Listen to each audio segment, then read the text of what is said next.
First, I think we, as always, have to thank our guests for taking time from the busy schedule to come and meet with us. It's always great to look beyond what we read, beyond the intellectual discussion and discourse of anything, and just meet people and talk more with them about what they do. At the end, we are all members of civil society, and through our religious, socio-cultural institutions, we can make this society a better society, and the human society also more effective, more dependable, and more beneficial for everyone. So that is the context in which we develop the class, organize the material, and also invited some of our leading figures within the local Muslim communities to just give us first and give them second the opportunity to talk about many things that we don't understand. So I will let Luis, who is moderating the discussion, just either ask our guests one by one to introduce briefly themselves, and then we just go from there. Basically, talk about the local Muslim community in our area, opportunities, challenges, and other related questions and discussions. Thank you. Shukran everyone for coming. Okay, so just to give you our guests a little bit of context, so this class is entitled Al-Qaeda's Terrorism, and it's a component of the Asian and Middle Eastern Studies Department here at Duke. So over the course of the semester, we've had a lot of discussions and a lot of guest lectures in our class, a lot of different people. We've had Skype sessions with professors in Egypt, and we basically focused on Al-Qaeda's ideology and the political culture associated with the organization and its actions. So we've really focused on bin Laden's narrative and the U.S.'s response to Al-Qaeda's actions through our foreign policy and through basically the social, cultural, political ramifications of 9/11 in particular. So we're so glad to have you all here today. Thank you so much for coming. So that's just a bit of introduction for what we've been studying. Would you all mind by starting just introducing yourselves and how you've come to your positions of leadership in your mosque? And not interrupting you, that is the theoretical aspect of the class. But in these last segments of the class, our focus is also more on looking at current, like what we're reading this week. We read about issues that are local Muslim communities here and American Muslim communities are facing. That is basically the reading of this week. So that is the context in which we are having this session. So the general discourse on political violence and religion is the background to which we're going to frame this discussion. So the discussion, of course, will not be about Al-Qaeda and bin Laden, but this panel is more about Muslim communities in the United States, the history, opportunities, challenges, and the discourse as localized in Durham, North Carolina. Great. I have a question. Can you hear me? Yes. When you're posting this to the YouTube, I want to know what will be the title of this discussion. It's titled Local Imams, Challenges and Opportunities at the Times. Okay, great. So that is I don't want the title to be like Al-Qaeda or no. Thank you. It's great to know about that. Yes. Thank you. Go ahead, please. So would you all like to just start? Maybe we can start with you. Just a brief explanation of your background. Just to introduce myself? Yes. I've been here several times. So my name is Sirajuddin Azman. I'm originally from Sudan. And I've been here for almost, 30 years. And I was teaching at North Carolina Central School of Business, Economics. And I'm with Ibad al-Rahman Mosque in the area. And I'm always a participant of any religion activities around the area. It's good? Yes. Thanks. Bismillah. Assalamu alaikum. My name is Hanif Abdul Rahim Muhammad. I am chairman of the board of our historic Arazak Islamic Center, located on Chapel Hill Street. I've been in Durham since 1968, and I've traveled throughout the world. So basically, I've seen a lot of things. I've seen Islam in different places, and I'm happy to be here today. Arazak Islamic Center is the oldest masjid in the state of North Carolina, and I am one of the founders of it. Thank you. Mosque. My name is Maulid Ali.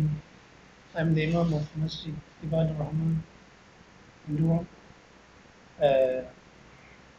Well, I just moved to this area at the beginning of this year in January 15th.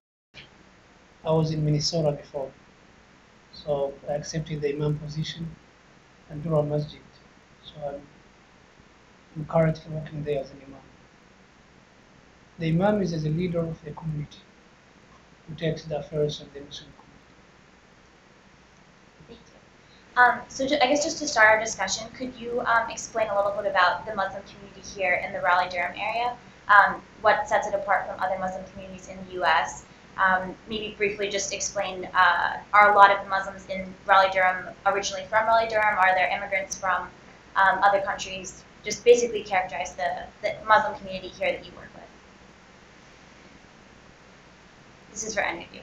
You wanna do it the oldest? Inshallah. Okay, in the Raleigh-Durham area, we have a diverse community from all around the world.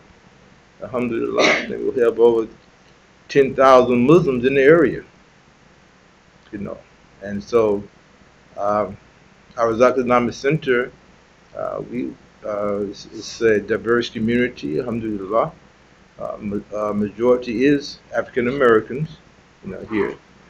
And so community is growing. And what makes us different? But number one, North Carolina is the best state in the country. And the Raleigh-Durham area is the best place to live. You know, so what makes us so different? We get along. Opportunity. We're growing with the community. And this is an excellent place to live. So we're just a happy group of people. And we have many interfaith programs, you know, in North Carolina, especially in the Raleigh-Durham area also. And so Islam took its roots in this area along with the civil rights movement here in the U.S. And so as doors began to open for all people, also religion came with it, Islam. There were many Muslims in the United States. There were many Muslims here in this area. But the openness that we are experiencing now is something new. So we're here now, be able to practice this religion, no interruptions. 911, there was no interruptions. Matter of fact, we had many telephone calls from the Jewish community, the Christian community, called Arazak and said we would stand by you toe to toe because we know you had nothing to do with this terrible situation that just happened in America. So we have many friends here, many friends. And so, alhamdulillah, our community here is the best Muslim community in the United States.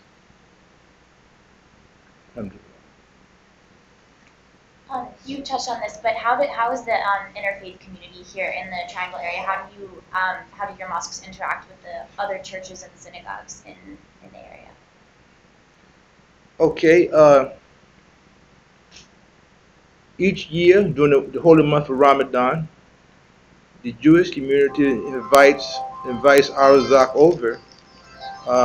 They normally sponsor iftars, you know. We eat together and everything. And also each year the Jewish community the beginning of their school year. They always visit Arazak. It could be from 25 to 30 young people will visit Arazak, and we will have interfaith discussions on religion each year. And the Christian community here, we're always having programs together, eating together, discussing religious uh, protocol. And so we work together. We work together with community. We have a community feeding, and we operate a community kitchen once a month at our Razak Islamic Center, whereas we work with other Christian groups in order to feed the hungry. So we're always doing things together with Christians. Now, I'm Muslim now. I was born Muslim, but I was raised as a Christian. And then God blessed me to revert back to Islam. So you're looking at one who was once a Christian, see, but by choice, you know. So there are some Muslims who are born in the religion, and some Muslims who God chooses to be a Muslim. I was chosen to be a Muslim, but I was born Muslim, raised as a Christian, a Baptist. Yeah. So. Thank you. Could you basically just explain, just because we aren't all familiar with the structure of the mosque, what is the role of the imam in the mosque, and what other leaders are in the mosque, and how do the leaders of different mosques in America, do you all have a certain authority, or basically just what is the hierarchical structure within each mosque? If there's basically what I'm asking is, are there separate like community leaders and religious leaders within the mosque, or are you the main and sole leader, or just how is the basic structure in typical mosque here? Well, the imam is the spiritual leader, and everything that's related to Islamic matters, he has the authority to answer. But for example, in every mosque in the United States, they have the imam and the board members. So everything that's related, for example, the bylaws or anything that's related to the civil laws, the board members will take care of it. But as far as the imam, his role in the mosque is to lead the community, is to lead the five prayers. If there is any problem within the Muslim community, do, for example, counseling, marriage, and all of these things, that's what the imam does at the masjid. That is wrong. Thank you very much. But the structure of most of our organizations are legal structure, non-profit organizations approved by the state of North Carolina. We have board of directors, we have the bylaws, we have the order that organize everything. So it's not that we just a community. We are a community, but under the law of the state we are living in, which is always under the non-profit organizations, and all of them are governed by those non-profit organization bylaws. Yeah. Welcome. We all had a chance to have introductions. Would you like to just introduce yourself, give a little background? My name is Sam Hassel. I work as an imam at the Islamic Center of Raleigh, and I've been here since 2008. I'm a graduate from Al-Azhar University in Egypt. I have master's in Islamic studies, and I am finalizing my PhD in Islamic studies as well from Al-Azhar University. And I'm actually an assistant lecturer at Al-Azhar University, and I'm serving here as an imam for a period of time, and maybe I will go back to Egypt to continue my work as a professor. Inshallah.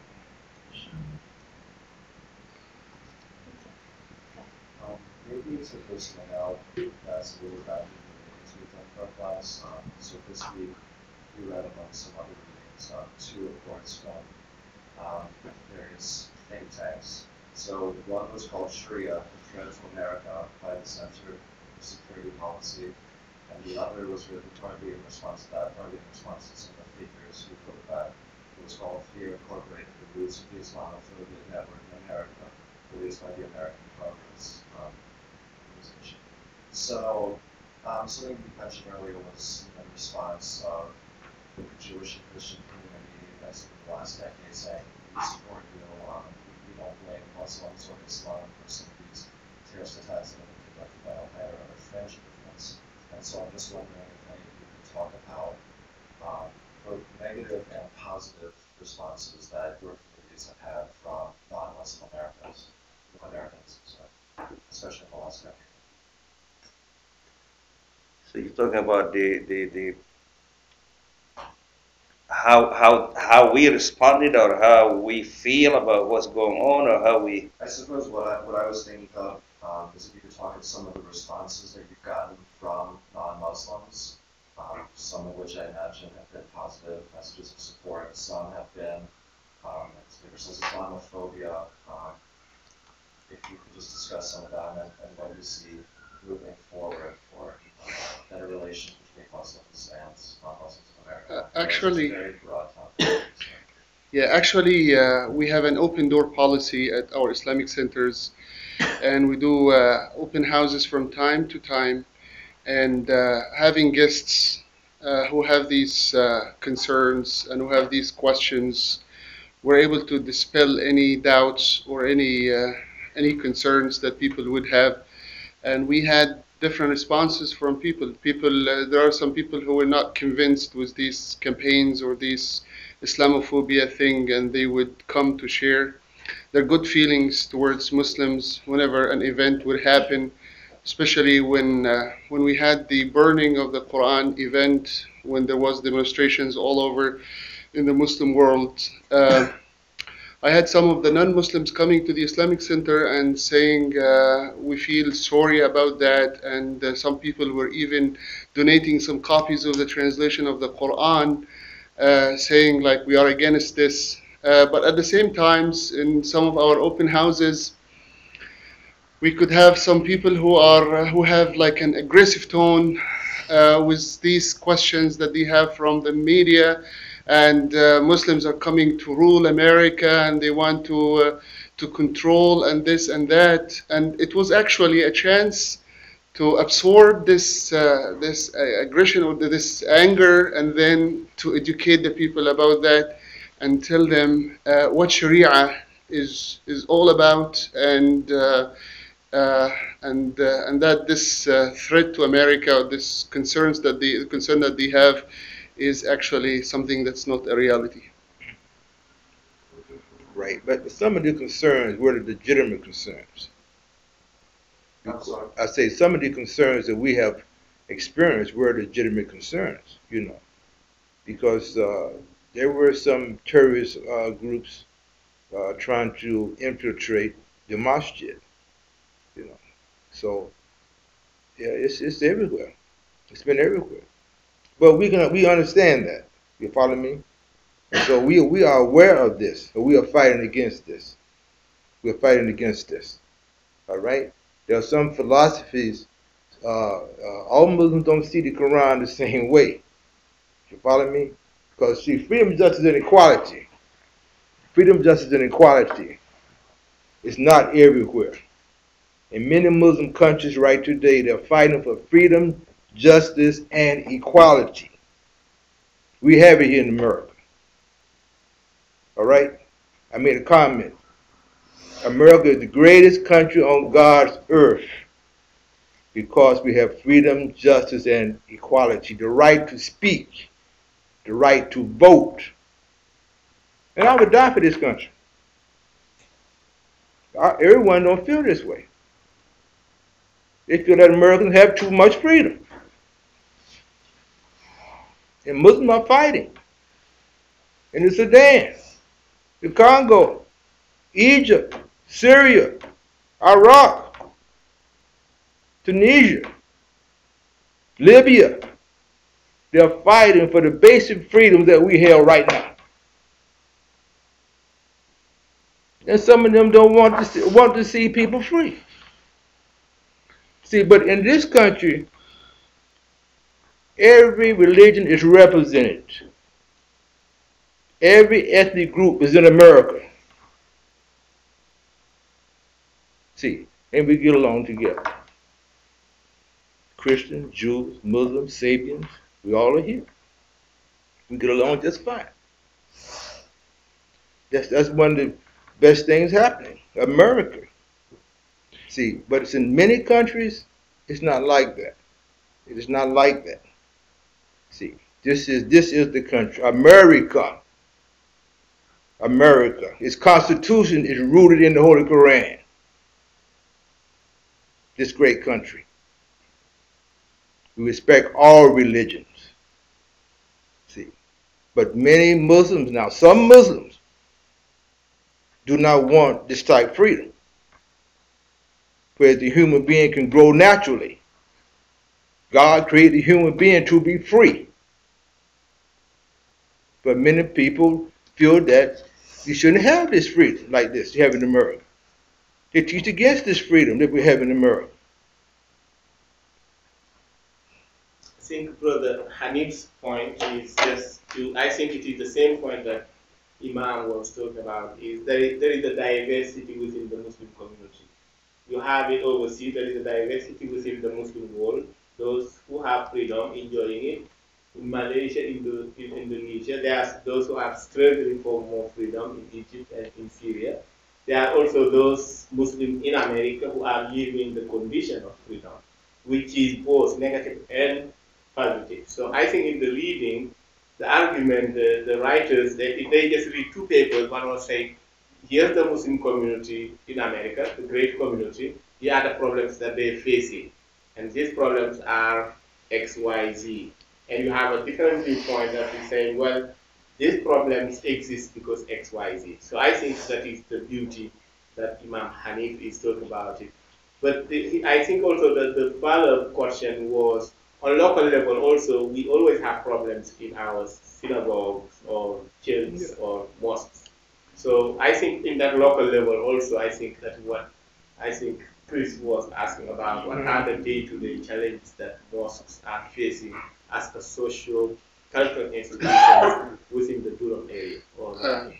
Actually, just yesterday, there was like a training program for the law enforcement in Raleigh on how to, it's like a cultural awareness program on how to deal with the Muslim community. I mean, there are sensitivities for Muslim community whenever a police officer or a law enforcement guy need to understand about the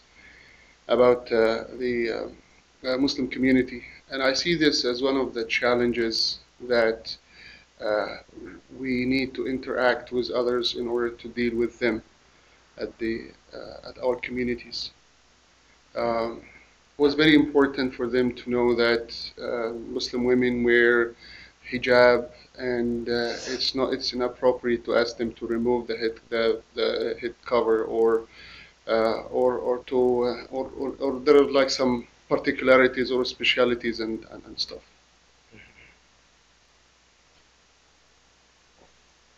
Imam Siraj, you've been here for 30 years, and I remember you talked about your son Muhammad when he went to college. And by having this name, it was problematic. Right. So I wonder, That was inshallah.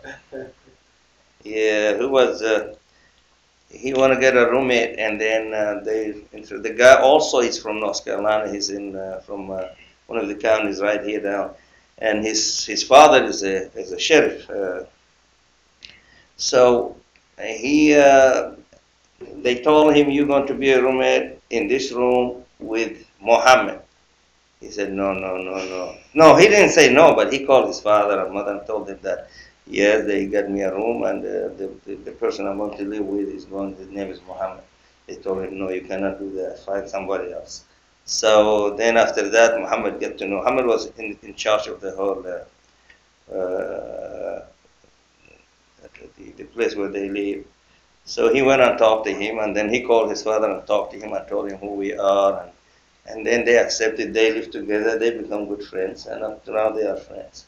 Yeah, it's a lot of misunderstanding about the religion and about the Muslims, which we are trying to get in such meetings and explain to them who we are. We are 1.7 billion all over the world.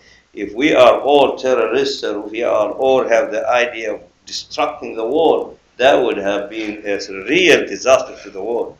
But we are builder of this world. I've been here for 30 years. I have 5 children.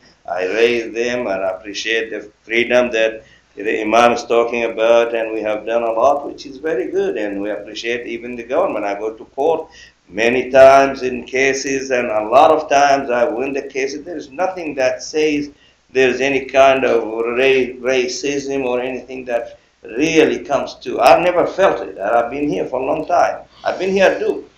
I used to translate for free. Any Arabs come from anywhere in the world come here. They call me from my office and I come and translate for them. We have good life in America, and I don't think that Islamophobia should be any longer there because people know everything. Even as the Imam said, in our countries, we are Muslim, we are fighting for the freedom. Muslim against Muslim. We are trying to create a place where we can live in peace and harmony. It's not here, everywhere, in Egypt, in Sudan, in Malaysia. All these people are trying to get what the American accomplished, which is in our religion, but we cannot do it. Right. And see, and also I might add to that is that the Muslims have been under oppression by the West, colonialized. And as we begin to, when we came from under this terrible experience, there was some bad feelings. Okay? Now I'm a Muslim here in America, but my descendants were former slaves. See, my people were brought here and they were made slaves here in America, and then I came up through that line. They came direct from Muslim countries, but I was raised here in America. But on that journey, I have forgiven everybody. You know, we have forgiven. You know, we hope the experience that we had in America was greater than the experience they're going through in their homeland. But we forgave. We have a forgiving heart. And so, whereas in some countries now, as they begin to get their freedom to vote for the first time, in some countries women can't even drive a car till they walk behind a man. As they begin to gain their freedom, we say, let's have a forgiving heart. Okay? Don't hate the West for what happened. Let's forgive and move on. See, and that's what makes America so great. We can forgive and move on here in this great land. See, and America, in my opinion, is the most Islamic country on God's earth because it fights for the right of the human being. Freedom. Freedom, justice, and equality for all people. That's what Islam is about. Okay? All people. And America holds that flag up high. But it didn't just get in this position. It just didn't come overnight now. As the history tells us, there was wars in America. Right? Revolutionary War and the Civil War. But we came through that. That's history now.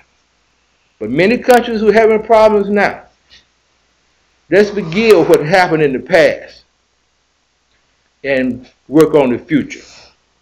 That's my argument to many people that I know around the world. You know, let's not have a civil war. You don't have to have a civil war. You know, we had that. Let's work on the future now. Let's forgive the West and move forward. Right. So just kind of speaking towards your point about needing to move forward, what do you think, or do you have any ideas for possible solutions for dispelling Islamophobia in the United States? Like it seems to me that a lot of the roots of Islamophobia is just based on ignorance. And how do you think that we can combat this sentiment and, like you said, move forward? Coming back to the open houses and training to people from different aspects of life, and also visiting churches and universities and talking to people so people would know who we are. And I had the chance recently to be on a live show by Bill Lumey, WPTF, like several times, and the audience was conservative, and I believe it was like the first time for many people to hear that voice and to know what's in the minds of others. And I remember one time I was talking about September 11 and how we Muslims feel about this this horrible attack on the United States. And after I spoke for like 15 minutes, and somebody called and he said, how should we believe the Imam? Why should we believe the Imam? And there is this and there is that. And I had to call again to answer these questions. And somebody who is like after or spreading fear, he was like digging into history and getting an incident and trying to apply this on nowadays America and look at this, and he had his own like perceptions and assumptions on things and how things are to be done. Um, it's very important that we Muslims open up and speak to the media. I remember when I was first contacted by Bill Lumey, and I was taking a public speaking class, and he came to critique the performance of the students. He was invited by the teacher, and he said, would you like to come to my show? And then once it started in my community, the board said, no, we don't want the imam to be like talking in the media. We have a media speaker and stuff. It was from some of the indigenous Muslims in the community. They said, no, this does not happen in any church or any synagogue. The imam should speak up and should be there for these things. And from time to time, I used to receive calls to comment on things. Yani one of the Ground Zero Mosque, and how we Muslims look at this issue, and the burning of the Quran, Draw Muhammad Day, and the anger that was in reaction to that. I believe these incidents are good opportunities for us to tell others who we are and to dispel this Islamophobia. Is it a challenge for all of you to sort of represent so much more than just like yourselves and your synagogue? Sorry, and just like your mosque. Yeah, sorry, I was thinking my follow-up. Yeah, my follow-up because I feel like in churches and synagogues don't necessarily represent. I guess synagogues represent Israel, but kind of becoming almost the connection between your community and the Muslim world as a whole. Is that challenging, or do you feel pressure to sort of represent not only your opinion, but the opinion of... Basically, we don't justify anything that's wrong. And when we speak, we represent Islam and what Islam is about and what we believe is right. And if there is like something wrong happens overseas, like attacking the American embassy in Libya, or what happened in Cairo or here and there, we condemn this. We educate the community. We speak to Muslims and non-Muslims. I was invited to Greenville, North Carolina, to speak to the non-Muslim audience about what's happening. What's the Islamic perspective on these things? What does the Quran say about any type of abuse that's coming from a non-Muslim person? How should we react to that? And what the Prophet, peace be upon him, did in reaction to that. We always were on top of these things, handling them and not justifying anything wrong, and explaining what Islam is about, regardless of whether others believe in the same thing or not. So earlier you had spoken about basically spreading freedom, equality, and justice throughout the world as a message of how Islam should be addressed.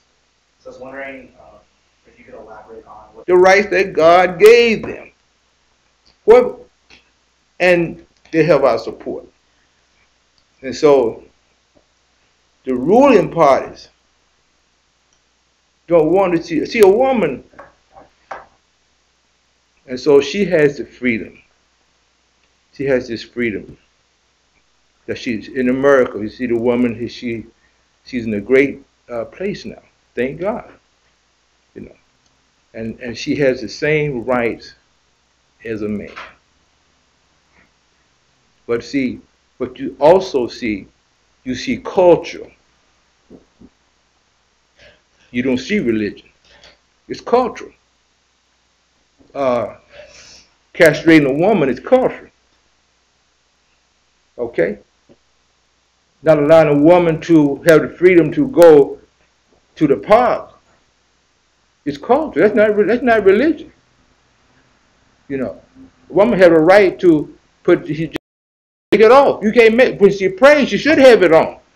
And when she go outside, she should have it on. Because it's the beauty of her body should be covered. And it attracts a man. But she says she's not going to wear it. You can't beat her. Can't beat her. She wasn't created like that. She has to see the need to do it. Any human being has to see the need to submit to God. He created the human being free. He gave him freedom. Father Adam gave him freedom to choose. And God loves a repentant heart. But if you make a person do something, it's unnatural. It is unnatural. If God wanted all of us to be Muslim, he would have made us like that. But he didn't make the human being like that. The human being was made to be free to choose for himself. And in America, you have that freedom. That's the freedom I'm speaking of. You have that freedom in America. I see freedom as something that's very relative and proportional, and from the eye of an outsider, when I first came to the United States, and I've seen the workload that both the husband and wife are doing outside the house. I don't see any much time left for the family life, and when I compared the society I was coming from, my mom was working, and she was educated, and when she decided to stay home and took care of the family, that was very much appreciated, because from an Islamic perspective, she's not required to maintain the family or to support the family. My dad was. And it was really sad when I would go to the Walmart or Kroger, and I see an elderly lady who was 60 something or 70, and she has to work because nobody else is there to support her. So freedom is a great value, but sometimes things are not put on the right place. I mean, there has to be some other values. The family values. I see the divorce rate here is very high because everyone wants to do, everything they want, and the family is maybe it's not the first priority that they think about. This was an observation from an outsider when I first came to the United States. When people have to work day and night, both the husband and wife, because it's really difficult in order to be able to support their families.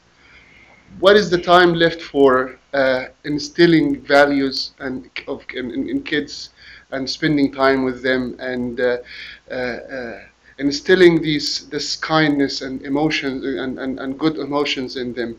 So basically, you cannot say that the third world is totally backward in that area, and the United States is reaching to the level of perfection when it comes to this area.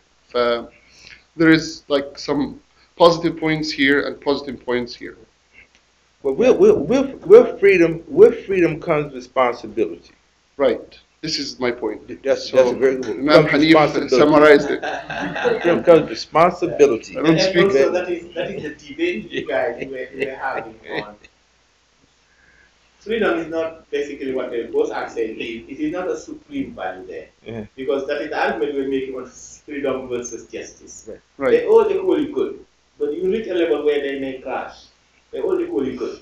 See, this is called the incommensurability of values. You can have a set of values, they're equally good, but if you pursue one of them, you will at the expense of the other. So that is what Imam Sam is saying. Freedom is very good, but when you reach a level where then the issues of disrespect and clash will appear. But one thing I want you to ask before we go there, I heard Imam Mawlid making a great speech on women in Islam. Basically, I think that is very relevant to what we're talking about, and that is what. So can you maybe just elaborate on what is the status of women in Islam and its Quran teaching? Well, basically when we talk about women in Islam, we go back to the Quran. Before Islam, or before was sent Prophet Muhammad to convey the message of Islam, the women were oppressed. The state of Jahiliyyah, the days of ignorance before Islam, the woman could not inherit, they couldn't own their own property. I mean, they were abused so much in that society before Muhammad, peace be upon him, came. When the revelation of Quran was sent down to Prophet Muhammad, Allah subhanahu wa ta'ala gave the rights of women. There is a chapter in the Quran, it's called Surah An-Nisa, the chapter of women. The entire surah, from the beginning to the end, it talks about the rights of the woman. From the beginning, when you're marrying the woman, what should be the criteria?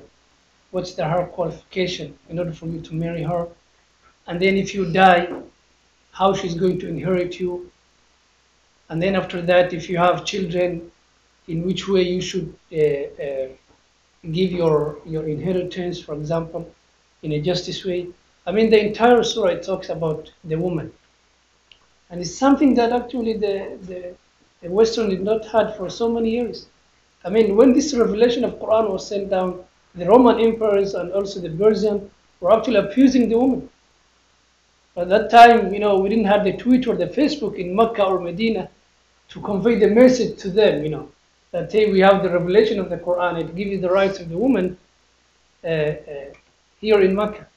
So I think, when we talk about the status of women in Islam, most of the times, unfortunately, in the media, they always bring their side.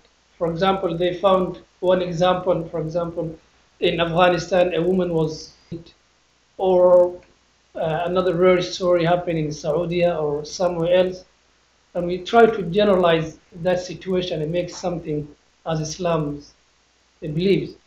When we talk about Islam and the Muslims, we should know that Islam is the religion and the Muslims are the followers. Not always the Muslims, their actions are correct. Sometimes they may misunderstand the Islam. So don't base Islam on what you see from the Muslims. So to make this very brief, the status of women in Islam, we believe that Islam gave the rights of women before all of these human rights organizations that we have in these centuries. Imagine that the Prophet, peace be upon him, will give a speech to his companions in Mecca and Medina to say that the best amongst you is the one who is best to his family. The best amongst you is the one who is best to his family.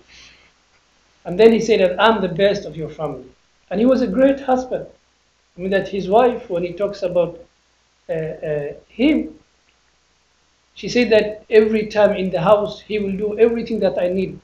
He helped me. He was such a great husband. So I think in order for this issue to bring to an end, if you take this note, Surah An-Nisa is the third chapter of the Quran. and try to read that surah and see the right that Allah has given to the woman. Because if you Google the rights of women in Islam, you might find so many answers from different people. So you don't have ultimate source to rely on. But Islam, we rely on Quran. So just read that surah, which is the third chapter of the Quran, which is Surah An-Nisa, the chapter of women. So you bring up a really interesting point that the many differences that we see in places like Saudi Arabia and other countries is cultural, not religious. But how would you propose a solution to these issues that are so entrenched in the culture today, like inequality? The women in Saudi Arabia can't drive, and there's instances, and there's like it's happening today. It's who's to say that it won't happen in the future? Or I mean, there's been I'll give you an example. There was this law that just passed in Saudi Arabia where husbands get texts if their wives leave the country and things like that. I'm just curious as to how those kind of things will be resolved in the future if the difference of cultural and they have a root in religion for sure, but now they're mostly cultural. So how would you propose a solution to those? Basically, cultures of people are different, and the cultural backgrounds of people are.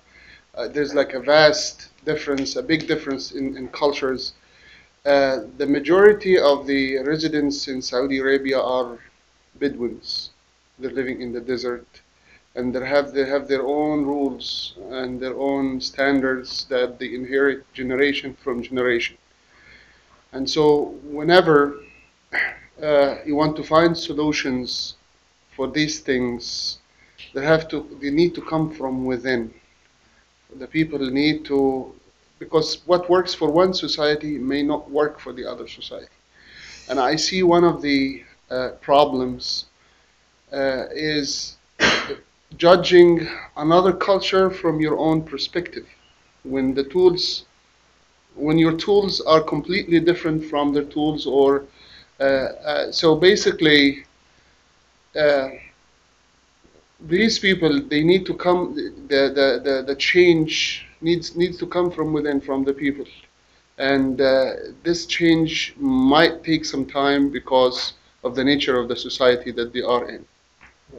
And also, I might add to that, I agree with these points. Education. Most Muslims, though they can recite the Quran, they don't understand it. You find it in religion. And so as they begin to, I'm going to take that point back. Many Muslims cannot read or write, but they might recite an ayah from the Quran, but not know its true meaning. And so as they become educated, change will come. Change will come. So what we have to do is be patient with them, inshallah, and let them evolve. America is evolving also, this community. But change will come in many Muslim countries. Mm-hmm. Well, in addition to that, when you're seeking solution from Islamic perspective, you should rely on the Quran. The Quran was preserved from the time of its revelation, from time of Muhammad, peace be upon him, until now. The Quran has been protected. There is no addition, there is no subtraction in it. So in each, concept that you try to find a solution for it, go back to the Quran. But if you rely on, for example, the people, everyone will give an answer.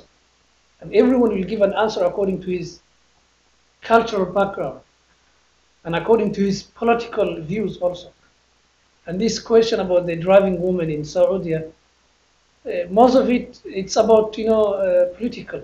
When you read actually, and this was brought actually recently. I mean, the Saudis were not driving for so many years, but what brought this issue now when we have the Arab Springs in other countries? So it's mostly about the politics also is playing a major role in this. Well, something we've been talking about in this class is that one of the big problems is that people try to divide civilizations based on groups of people's religions, which causes a lot of tension because, like you said, a lot of the way people, like the way a Muslim might act might not be in line with what the Quran says, and people won't see his actions and say, look, he's a Muslim, so that defines the religion. So that one of the solutions to this would be to try to understand and characterize individuals based on like what you're saying, their culture, which is founded more on their political beliefs or their beliefs on justice and freedom, opposed to exactly like what religion they're following. So that's just like something we've been talking about in this class, and you know, like maybe if we shift our focus to cultural divisions rather than trying to understand people based on just their religion. Well, one thing I want you to see is this: that Prophet Muhammad, may the praise and peace be upon him, was sent to the world as an example. The Quran is for everybody. We call ourselves Muslims, but it's for anyone who wants guidance from the Creator. It's for the Quran is for anyone to use. Prophet Muhammad is an example to sent to the world.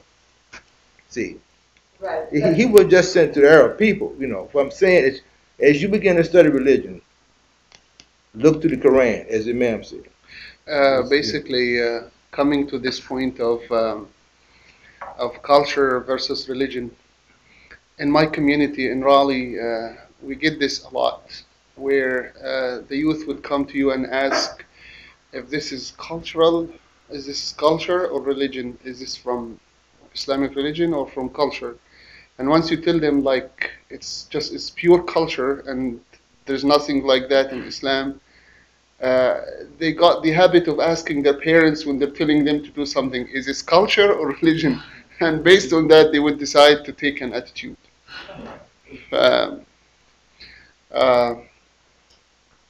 Basically, this is something that shows, I believe, flexibility in our religion, where you have too many cultures, and the instructions and the teachings are the same, and they're working for these different cultures. But people tend to mix their own cultures with religion. I mean, I received some questions recently, and people were basing their own answers or their own understanding on them based on the pure culture.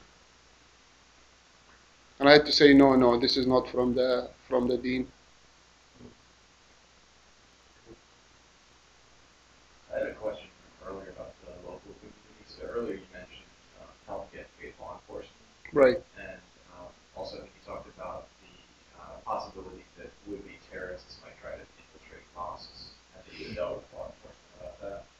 A couple weeks ago we read a paper by Professor Shanzer about the different approaches that law enforcement has taken since 9/11, and they ranged from police departments trying to do things like electronic surveillance and putting informants inside these communities to, on the other end, trying to establish strong relationships with imams and encouraging the communities themselves to police and look for terrorist groups trying to infiltrate. I was wondering what you think, if you've had a lot of interaction with law enforcement, which may or may not be the case, what you think the local strategy has been in that area. I would say education and providing a bit. Me and Professor Chanzer were on one of the videos by Voice of America, and it was about the exact same topic, where we provide activities for the community in order not to give any opportunity for anyone to try to instill something here or there. So providing youth activities, sports, camps, and these things, and making sure that you being the right source for the youth and for the communities, that would solve a lot of problems. And one of the main problems causing this is some of the youth could be taking their knowledge from the internet, and from the internet you have good and bad things as well. I believe imams have to do a lot of work. Community leaders have to do a lot of work. we are not against open. We're open. Whatever we say in secret, it's what we say in public. But what is not acceptable in Muslim communities is entrapment or pushing someone to say something and taking this and understanding it, taking it out of context, and try to create something out of nothing. This was a common feeling in the Muslim community. One more thing. Since 9/11, we in this area, there was a committee that we created with the FBI and most of the leaders of these communities in Durham, Raleigh, Chapel Hill, Morrisville, and these committees were working. I think the last meeting was last year or this year for between the FBI leaders and Raleigh and the Muslim communities. We do have activities from time to time, and we did have a conference for Homeland Security, how to incorporate minorities in the United States in defending the security of the land or defending the Homeland Security. And but that committee was there, and we started right after 9/11. Abu Yusuf was a member, Sheikh Abdul Nasser was a member. I was here 5 years ago. All right, yeah. We did a lot of work with the FBI, and the last thing that I can remember, there is a guy here in Durham. Is a man who was he came to the mosque and said he's a Muslim. Then for some reason they kick him out, or probably having the police got him. When he went to the police station, they told him, "Who you know?" He said, "I know Mr. Osman at the mosque, and I'm with Bin Laden. I don't scare nobody." Then they got him, the police department, right away. They called the FBI. The FBI came and talked to him. Then they called me. They said, "We want to meet with you." They met with me here at my shop. And we sat down and talked, and I told them this man. I asked them why you came. They said because the police department called us for this incident that this man said this. And I told them, "Do you know the background of this man?" They said no. I told them this man is sick. He's been in Batna, and back again he's going to be in Batna. And after that, they went and investigated the situation, and they didn't do anything against the man, and they left him. So that's kind of a cooperation between us as members of the community and the people. If they want to know about somebody and they want to ask us, we will tell them exactly who they could be. So there is a lot of work going on. It is something that's coming from the instructions of our faith.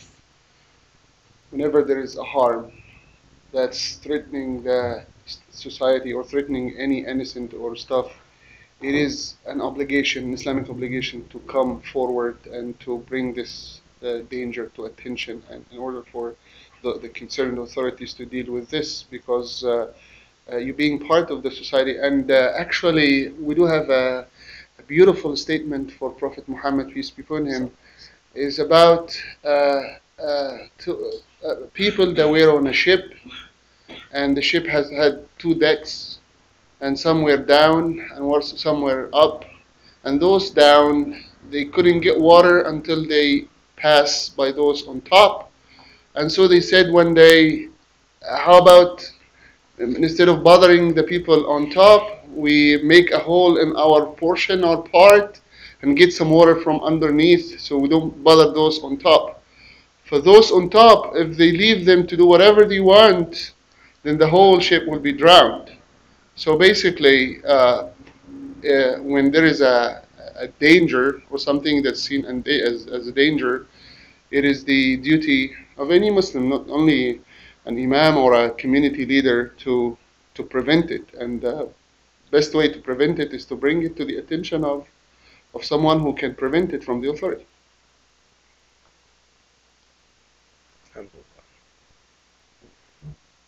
And one something that I wanted to say earlier, going back to the issue of women, because I don't also want us to be romanticizing women in the Western and the US context. There are many issues faced by women in this country, we all know it.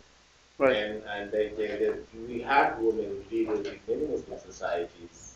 Basically, you have one in Bangladesh, and that is one, and even Pakistan, women at the top of the political pyramid. So I don't want us to also romanticize that aspect. Foreign Minister of Somalia, isn't it? And Foreign Minister of Somalia. well, Somalia is a woman. So I think it is extremely important because in most of what we read when addressing Islamophobia, women is at the center of the debate.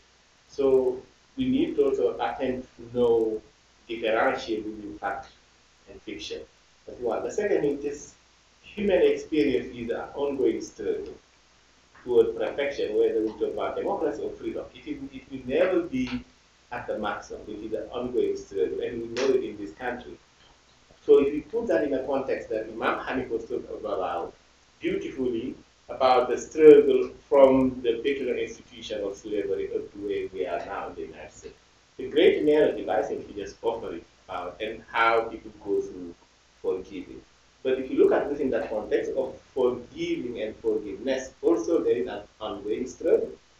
So which means then for the society to be perfect in both aspects, racially, religiously, there has to be struggle within each group. Struggle also within the Muslim community. I don't think also we want the Muslim community to be just passive, but they have to be active participants, because that's how this country was built, and we know it from Alex de Tocqueville's papers on democracy in America, how what religion played to make this country what it is. So I think in that aspect also we expect the Muslim community to be engaging, active, and participant in the society. So I wonder in that context, Imam Siraj, well, 30 years in the United States, is something we all admire. I think if you just can, in your experience, having one mosque in this area, having two growth in the Muslim community, growth in the region to at least 10,000 in just a small area of Durham. I wonder if you can just talk briefly on that long journey that you have witnessed. Well, I think the Imam explained that a few minutes ago, but yes, of course, this community really grew fast in the Islamic communities come together and people, and actually it's just part of the civilization we are living. Is nothing real by itself growing. The Muslim community there, people coming together, there are worshipping acts that they do in the mosque. There is a regular life that people go to the Walmart and live there. There are other life that our children are in the schools, in the university. In the other side, our people here, women and men, they could be professors at Duke, could be professor at North Carolina Central University, could be workers in the RTP area. We are part of the community, or the part of this area community in all aspects of life. The only thing that we might do different is the way we are worshiping. And now that I'm just listening to the freedom, I don't think there is absolute freedom anywhere in the world. There are responsibilities. A man is responsible of things that a woman cannot do. And a woman is responsible of things that a man cannot do. A man cannot produce a child. A woman cannot do this. That is why the religion is organizing these things and put them in an order. But it's not that a woman is being oppressed by Islam or a man has better rights in Islam. I don't see that. I see it as responsibilities. In each and every cross it. I don't see that. I don't see that. There is a constitution. There are rules. There are orders in all and every religion, every community, every life, every country. But for us, yes, we are in the community and we are growing just like other people growing. My children, I have 5 children. I have the medical doctors, I have the engineers, I have the regional managers. One of them in Texas, the other one is I have them.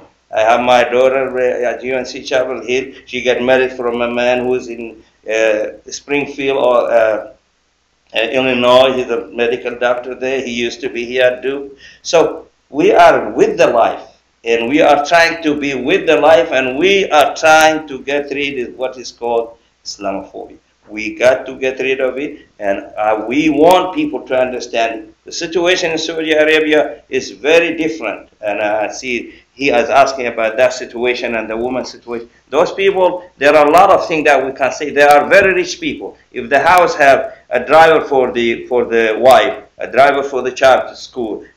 They have they have money, they have a lot of wealth that they don't even need somebody to work for them. If the woman is not working, it doesn't mean because she is a Muslim she has hijab. No, my wife used to work as a teacher and she have hijab. And in Saudi Arabia, they don't need her to work. That's why they don't even need her to drive because they're scared that she can get in an accident with her children. They got professional drivers. Most of their drivers are from our countries.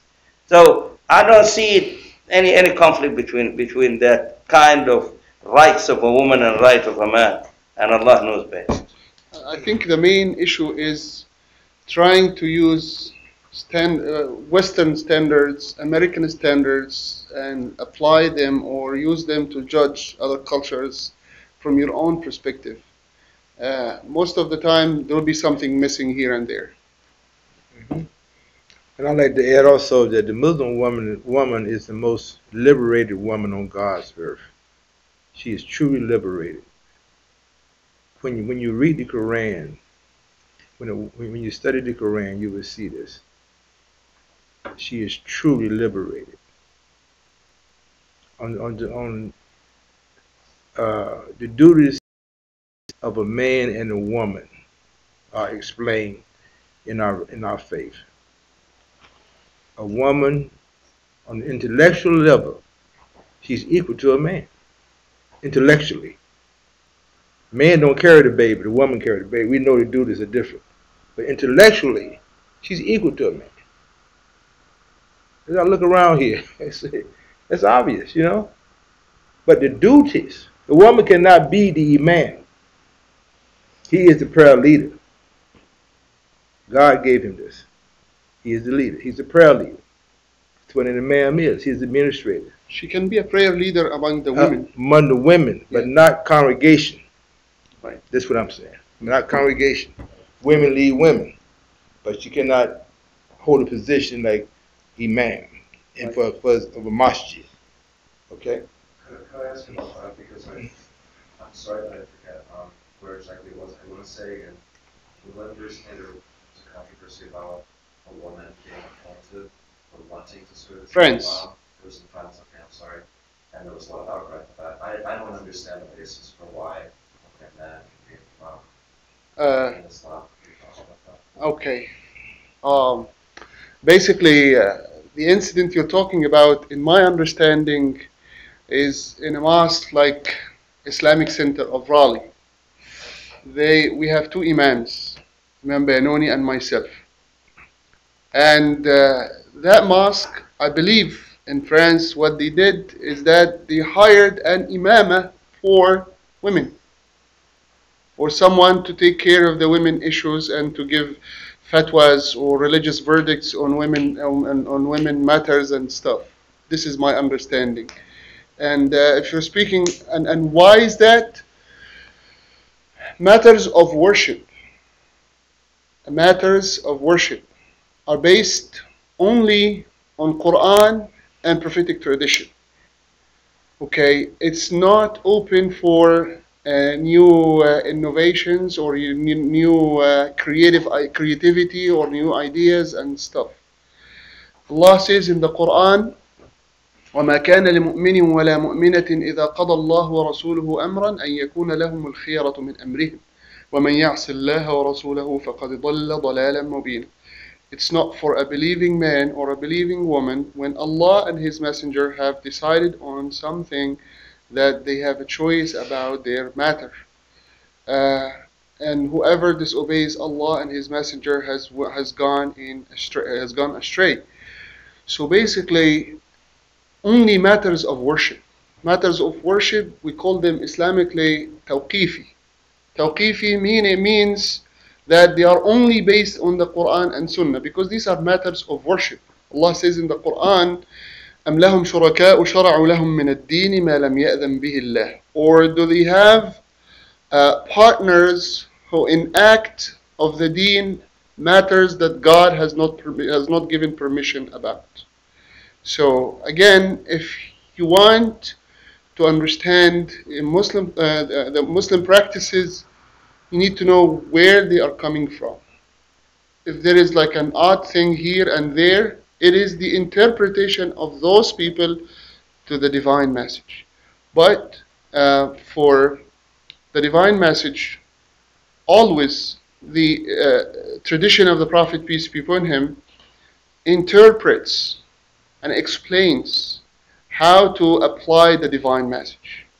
And this was the wisdom of God, God's wisdom to send prophets and messengers, is for them to be role models, for instructions to be followed, for their guidance to be adopted. And if you imagine, if you think of a divine revelation that people found somewhere, and they said, well, this is a nice book, this is a divine revelation, let's act upon this book. Someone will say, my understanding is this. Another person will say, well, my understanding is this. A third person will say, my way or the highway, it's only this way. That's why there is a messenger, and there is who explains and who interprets to the people what was revealed to them. And Allah says in the Quran, وَنَزَّلْنَا إِلَيْكَ الذِّكْرَ لِتُبَيِّنَ لِلنَّاسِ مَا نُزِّلَ إِلَيْهِمْ. We have revealed the reminder to you, so you would explain to people what that was revealed to them. I think we are coming soon to our end of maybe within 8 minutes or so. But one thing I wanted to ask is, we just got which I don't support a lot, the 500 most influential Muslims in the world report last week, and close to 200 of them are in the United States, and we have known due to studies, surveys, statistics that the intellectual power of the Muslim world is in the United States. Most Muslim intellectuals from Pakistan, India, South Africa, Egypt are in the United States.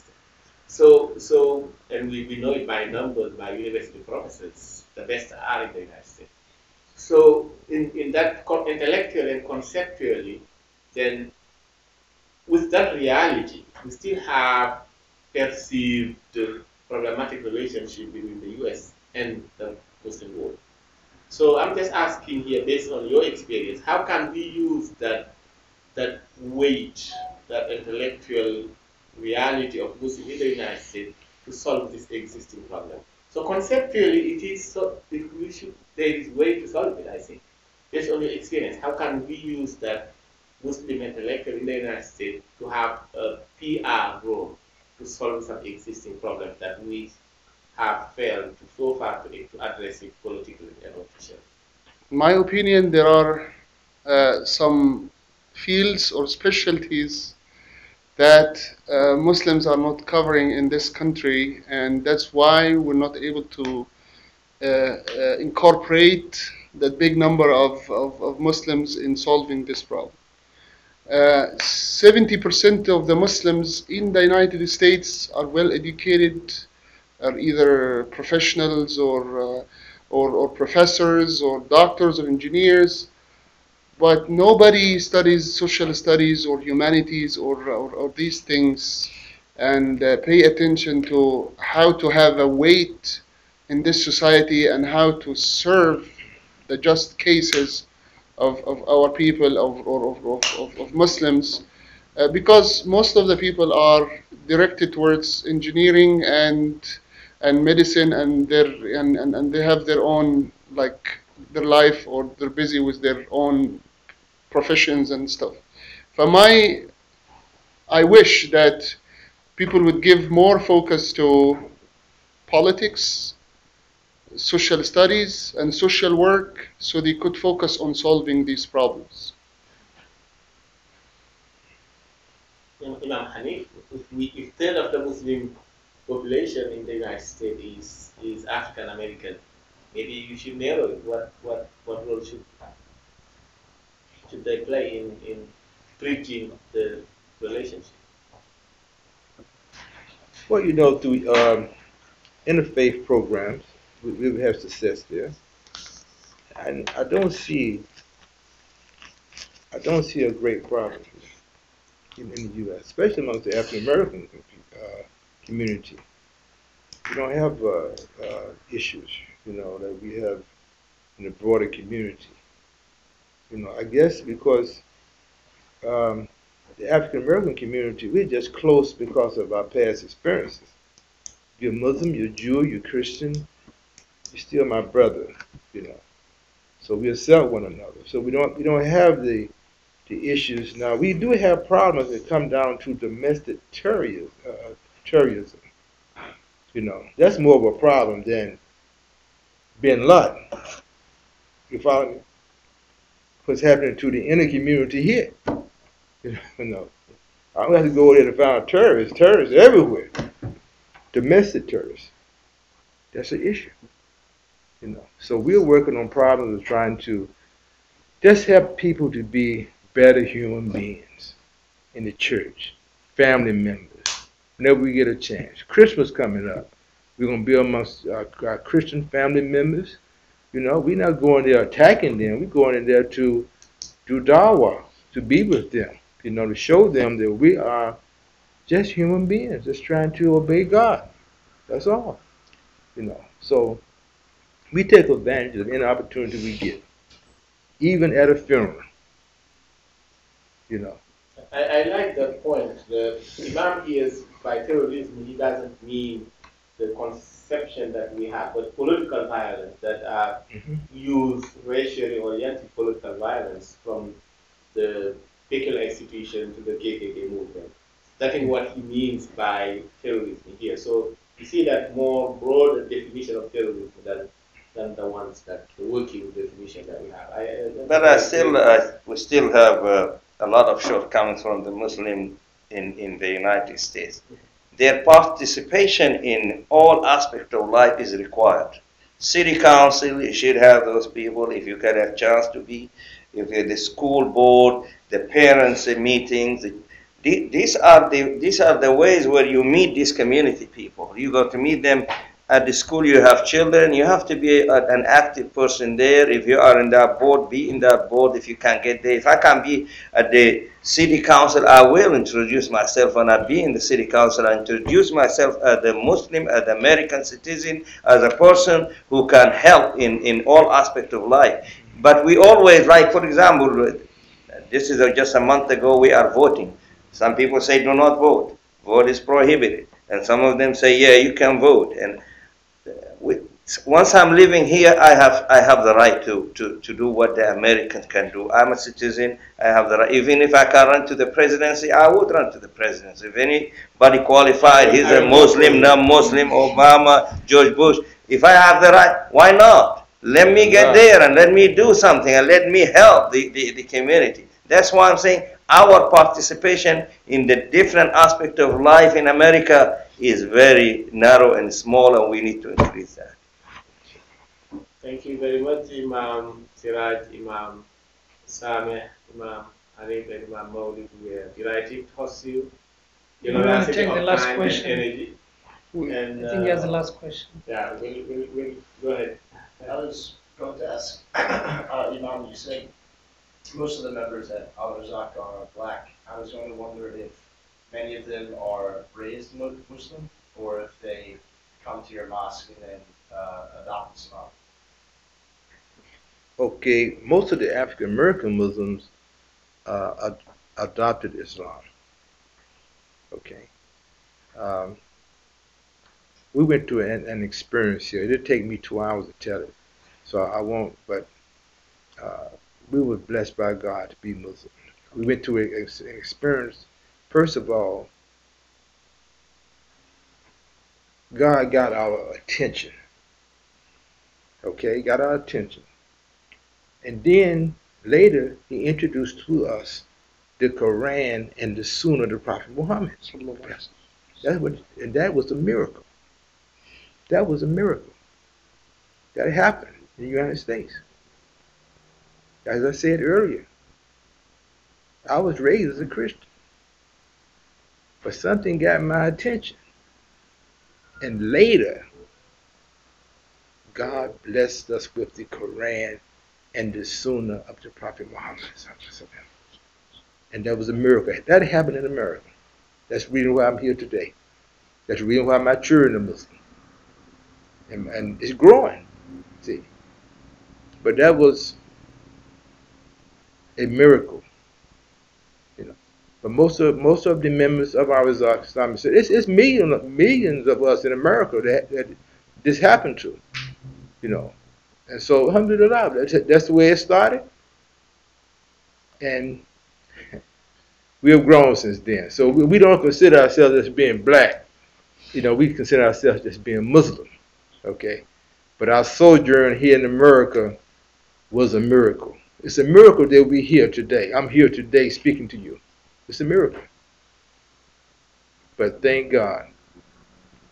And I have grown to love everybody. To love everybody. I see all of us. See, we came from one soul. We all came from one soul. We're all some kin. But see, what happened to Shaitan is the one that caused all this division, Islamophobia and all of this. But we're all one people. We worship one God. And we only here for a short period of time on earth. Then we move on. Okay, but we're working to make America the greatest country on God's earth. And we're trying to make Durham the greatest city. And North Carolina the greatest state. Greater than Raleigh? Yeah, but see, I know the history of Raleigh. So, yeah. Yes, trying to make Raleigh's our capital city. It's a great city. Oh, mashallah. It's a great city. It's the capital of North Carolina. It's a great city. It's a planned city. But this area is a great area. I'll be frank with you. I was in England. I came from England. And I came here. I said, look how clean the streets are. Streets so clean.